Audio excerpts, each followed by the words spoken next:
Assalamualaikum semuanya, jumpa lagi sama Aufa. Yap, kalau kemarin kita udah ngomongin tentang AKM, soalnya gimana, kemudian literasi, numerasi itu seperti apa. Nah, sekarang kita udah nyampe ke pelaporannya. Jadi untuk pelaporannya nanti itu si AKM ada literasi sama numerasi nanti akan diberikan dalam bentuk 4 kategori gitu ya. Jadi setiap setiap kompetensi berarti literasi itu ada 4 kategori, numerasi juga ada 4 kategori itu maksudnya. Nah, untuk si literasi kategorinya ada apa aja? Yang pertama itu ada perlu intervensi khusus. Itu siswa yang belum mampu menemukan dan mengambil informasi secara eksplisit gitu ya. Nah, kalau yang selanjutnya, level selanjutnya ada level dasar. Siswa ini sudah mampu menemukan dan mengambil informasi eksplisit yang ada dalam teks ya. Kemudian yang level selanjutnya ada level ketiga yaitu cakap, yaitu murid sudah mampu membuat interpretasi dan juga dia mampu membuat simpulan ya dari hasil integrasi beberapa informasi dalam suatu teks. Oke, kalau udah cakap, nah level terakhir adalah mahir. Jadi kalau mahir ini selain dia udah mampu mengintegrasikan, dia udah mampu menyimpulkan, nah dia juga mampu mengevaluasi si isinya kayak gitu. Oke, itu dia 4 level literasi diberikannya kan kepada sekolah ya, jadi bukan kepada siswa, nih siswa kamu bisa udah mahir udah cakap kayak gitu ya, bukan ya, tapi diberikannya kepada sekolah biar nanti bisa uh, meningkatkan mutu pendidikannya ya, biar kalau yang tadinya mungkin dasar bisa jadi cakap, atau yang cakap bisa jadi mahir gitu ya. Kalau yang udah mahir ya mempertahankan biar tetap mahir gitu. Oke, itu untuk yang literasi. Nah, selanjutnya untuk yang numerasi ya. Jadi kalau untuk numerasi juga ada 4. Tipenya sama, yaitu perlu intervensi khusus, dasar, cakap, sama mahir. Cuma bedanya adalah pada detailnya ya. Jadi kalau si perlu intervensi khusus ini dia hanya memiliki pengetahuan matematika yang terbatas ya. Oke, kemudian kalau yang dasar ini dia sudah memiliki keterampilan dasar matematika gitu ya. Nanti kalian bisa baca langsung di sini gitu ya. Kemudian kalau yang cakap itu udah bisa ngaplikasiin pengetahuan matematika yang dimiliki dalam konteks lebih beragam. Sedangkan untuk yang mahir itu siswanya udah mampu nyelesain masalah kompleks ya, serta non rutin berdasarkan konsep matematika yang dimiliki gitu ya.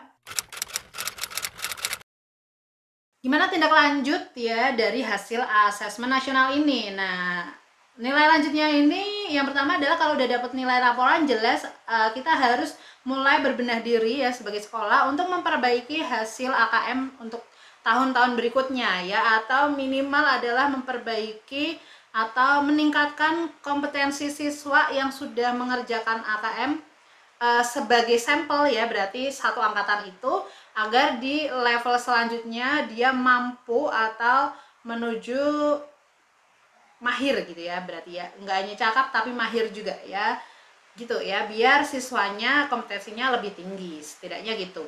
Oke, yang selanjutnya adalah menekankan pembelajaran berbasis kompetensi. Jadi kalau zaman dulu kita masih berbasis konten aja, nah sekarang kita harus lebih berbasis kompetensi.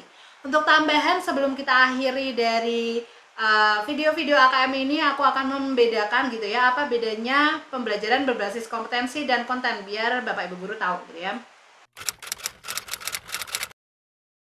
Nah, untuk yang berbasis kompetensi itu nanti dia berpusat pada kebutuhan, sedangkan kalau konten itu berpusat pada materi pelajaran ya, gitu ya. Diperhatikan. Kemudian kalau untuk yang berbasis konten itu dia basisnya adalah untuk pemahaman konsep aja. Pemahaman nggak aja sih ya. Kalau pemahaman konsep ya memahami konsep, tapi kalau si konten itu cakupan materinya. Oke. Belum tentu paham, tapi yang penting materinya dapat. Nah, itu dia konten ya. Kemudian untuk pembelajaran berbasis kompetensi ini menunjukkan kinerja dengan menerapkan konsep. Sedangkan kalau pembelajaran berbasis konten itu dia menjawab serangkaian pertanyaan. Jadi bisa jadi mulai sekarang pembelajaran Bapak Ibu guru nggak harus mulai menggunakan pertanyaan tes aja, tapi dia kita menggunakan ya pembelajaran yang biar siswa itu paham, tapi nggak hanya dari tes aja gitu. Kemudian adalah pembelajaran terkait dengan konteks kehidupan yang nyata, itu ada di kompetensi. Kalau yang konten itu kurang ada atau menyangkut kehidupan nyata gitu ya. Nah, kemudian orientasinya itu jelas ya, yang satu berorientasi pada proses kalau si kompetensi, selain proses juga pemahaman di akhir. Nah, kalau yang konten itu pada nilai ya, jadi hanya dilihat dari nilai. So, itu tadi mengakhiri AKM kita. Inti utamanya adalah AKM ini jangan ditakutin, karena si asesmen nasional ini memang digunakan untuk mengevaluasi tingkat sekolah atau daerah agar kedepannya mutunya lebih tinggi kayak gitu ya, bukan untuk melihat nilai kelulusan dari siswa gitu ya. Jadi siswa tidak ditentukan lulus tidaknya itu melalui AKM. So kalian para siswa jangan takut ya, jangan, nggak usah bimbel-bimbel juga nggak apa-apa gitu ya. So pokoknya stay healthy ya dimanapun kalian berada. Semoga pendidikan Indonesia makin maju. Kemudian kalau sekarang berarti pandemi hilang, biar siswa-siswa udah bisa mulai sekolah gitu ya di next semester, sehingga kita bisa belajar bareng, kemudian ngapain lagi ya, sukses bareng gitu ya. Itu dia. Nah, buat kalian nih yang pengen belajar tentang sains lebih lanjut, pengetahuan juga, pengetahuan umum, silahkan jangan lupa subscribe, like, and comment channel ini. Jadi saya gak hanya bahas fisika aja, tapi di beberapa hari tertentu gitu ya, saya membahas tentang pengetahuan umum.